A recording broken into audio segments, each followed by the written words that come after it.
Namaste, lucky people.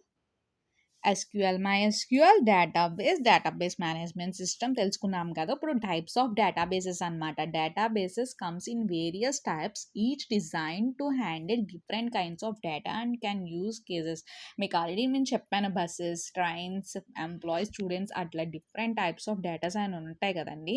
అవి అలా student, employee, bus అని కాకుండా ఇట్లా డిఫైన్ చేస్తారనమాట. ఏంటి అంటే centralised database, distributed database, no SQL database అనేది అంటే ఎస్క్యూఎల్ వాడకుండా కూడా కొన్ని డేటాబేసెస్ ఉంటాయని అనమాట అండి.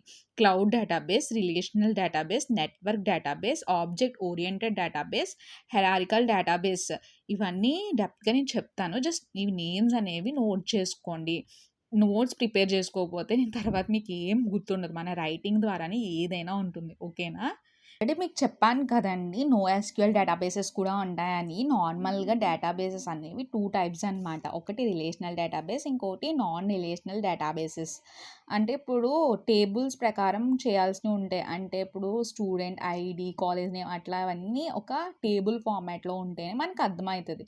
అవి రిలేషనల్ డేటాబేస్, అవి ఎస్‌క్యూఎల్‌లోకి వస్తాయన్నమాట. నాన్ రిలేటెడ్ డేటాబేస్ అంటే వీటికి టేబుల్స్ అవసరం లేదనమాట. అంటే పారాగ్రాఫ్స్ కానీ, డిస్క్రిప్షన్స్ కానీ అలాంటి వాటికి టేబుల్స్ అవసరం లేదు. Example MongoDB.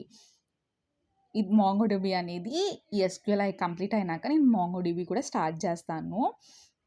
SQL full form తెలుసుకోకుండా ఎస్క్యూఎల్ నేర్చుకోవడం ఏంటి అని అందరూ తిడతారు. సో తెలుసుకోండి. స్ట్రక్చర్డ్ క్వరీ లాంగ్వేజ్ అనమాట.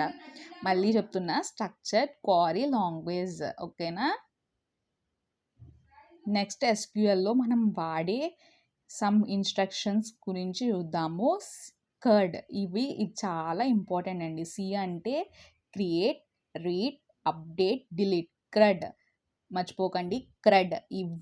దీని వల్లే ఎస్క్యూఎల్‌కి మెయిన్ పార్ట్. మళ్ళీ క్రియేట్, రీడ్, అప్డేట్, డిలీట్. ఓకేనా? నెక్స్ట్ వీడియోలో మళ్ళీ కలుద్దాం.